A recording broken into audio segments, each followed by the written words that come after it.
सम्पूर्ण मेरो YouTube channel हेरेर बस्नुहुने सम्पूर्ण साथीभाइ तथा दाजुभाइ तथा दिदीबहिनीहरू मेरो युट्युब च्यानल हेरेर बस्नुहुने सम्पूर्ण दाजुभाइहरू मेरो युट्युब च्यानललाई सब्सक्राइब लाइक कमेन्ट गरिदिनु होला। र आज म हाम्रो यो अरुणखोला 10 को यो वन क्षेत्रमा सामुदायिक वन क्षेत्रमा हामी घुसिरहेको छौँ र यस क्षेत्रमा हामीले आज ट्रेनिङ पनि वनपालहरूले ट्रेनिङ पनि दिइरहनु भएको थियो र हामी त्यसैको सिलसिलामा आज हामीले बिहान 6:30 बजीतिर होला हामी घरबाट हिँडेर अहिले ठ्याक्कै भन्नुपर्दा अहिले 12 बजी भइसक्यो। 12 बजीसम्म हामी खाना खाएको छैनौँ। हामीले धेरै कुराहरू सिक्यौँ र हामीले जानेको र उहाँले जानेको एक आपसमा सिकायौँ र हामी यो जङ्गललाई कसरी संरक्षण गर्नुपर्छ भन्ने कुरा धेरै कुराहरू सिक्यौँ। हामी सबै अरुणखोलावासी नौतुर 10 वडा नम्बर 10 सम्पूर्ण साथीभाइहरू सम्पूर्ण मिलेर हामी भलोकुसारी गरेर हामी अगाडि बढ्नेछौँ भन्दै आजको यो श्रृङ्खलामा हामी निरन्तर समय दिइरहेको छौँ। यहाँ मेरो भाइ हिँडिरहेछ अगाडि पृथ्वी भाइ, यहाँ मेरो भाइ भाइ, यता मेरो भाइ त्यसले प्रशान्त लगायत धेरै मान्छेहरू छन्। हाम्रो टोलीमा चाहिँ हाम्रो ग्रुपमा चाहिँ यति छौँ हामी यो अरुणखोला 10 को यो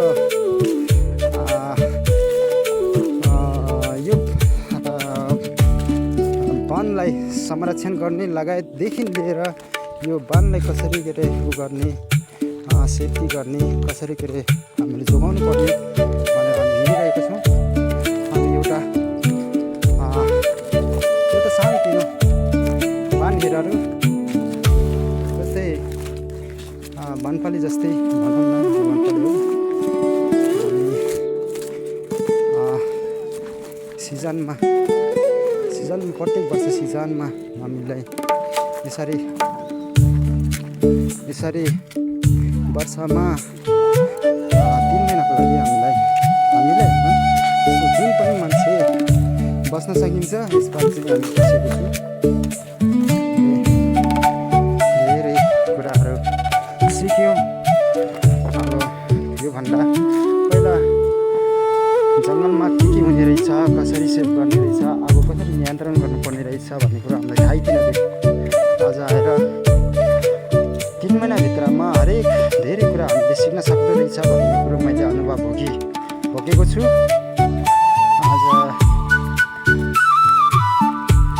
आज भोको पेटमा हामी हिँडिरहेको छौँ। हेर्नुहोस् कति धेरै सङ्घर्षहरू छ। एउटा सामुदायिक जङ्गलभित्र पनि कतिजनालाई रोजगार पाउन सक्ने रहेछ र यो जङ्गलभित्रमा पनि कति मान्छेले यो जङ्गललाई संरक्षण गर्न सकिँदो रहेछ, यो जङ्गललाई सेफ्टी गर्न सक्दो रहेछ भन्ने उदाहरणको लागि हामी यहाँ उत्रिएका छौँ। यतातिर करामखरीको पर्छ भन्ने उतातिर चाहिँ हाम्रो अरुणखोलाको पर्छ। यहाँनिर चाहिँ हामीले जङ्गलको बिचमा चाहिँ हामीले यसरी गाडी हिँड्ने अथवा मान्छे हिँड्ने बाटो हुन्छ। त्यसलाई चाहिँ के भन्दो रहेछ भन्दाखेरि फायर लाइन भन्दो रहेछ। किन भन्दाखेरि त्यहाँबाट कुनै ढलेको रुख छ भने त्यहाँबाट ओसार पसार गर्न पनि सकियो र यहाँबाट सफा गरियो भने चाहिँ एकातिरको ठाउँमा आगो लाग्यो भने पनि अर्को ठाउँमा आगो लाग्नबाट बाँच्न सक्दो रहेछ भन्ने एउटा कुरा हामीले सिक्यौँ र हामीले त्यसरी नै गरिरहेको छु।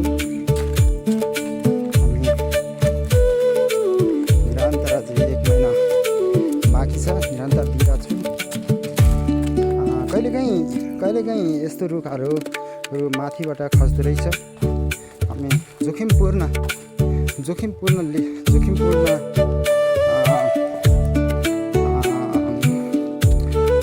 बाटोमा हिँडिरहेको छु।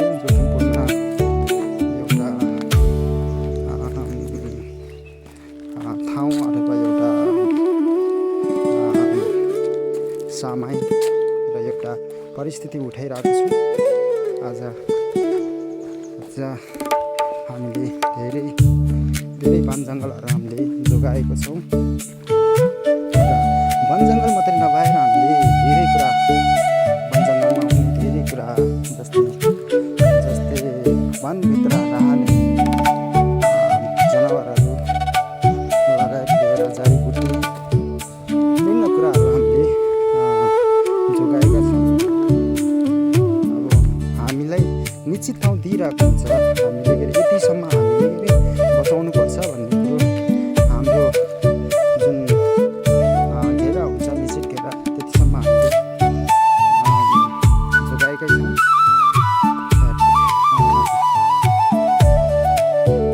अहिले चाहिँ हाम्रो सानो एउटा तहरा छ हामीले बनाएको। हामी गर्मी ठाउँमा गर्मीबाट हामीले कसरी बस्ने भनेर हामीले गर्मीबाट बस्नका लागि बनाएको एउटा खाना खानको लागि हामी आइपुगेका छौँ।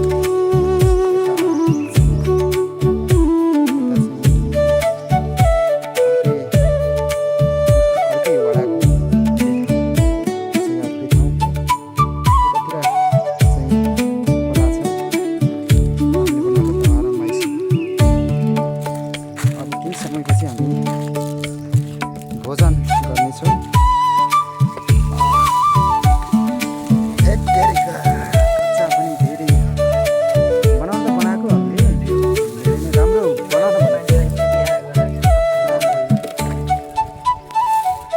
यहाँ भाइहरू र बोल्नु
मिठो हुन्छ यार चिज।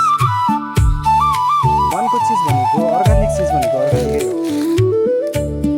मिठो तरिकाले टिपेर खाँदैछन् मेरो भाइले। जङ्गल पनि हेर्नु न कति दामी छ है। यता पनि कस्तो घुमो घुमो जस्तो लाग्ने एउटा भाइ छ अनि मेरो भाइ खै कतातिर गयो। जङ्गल हेर्नु न जङ्गल हो यार, यो त कस्तो के अरे कस्तो रमाइलो छ यार भाइ। यता यता यता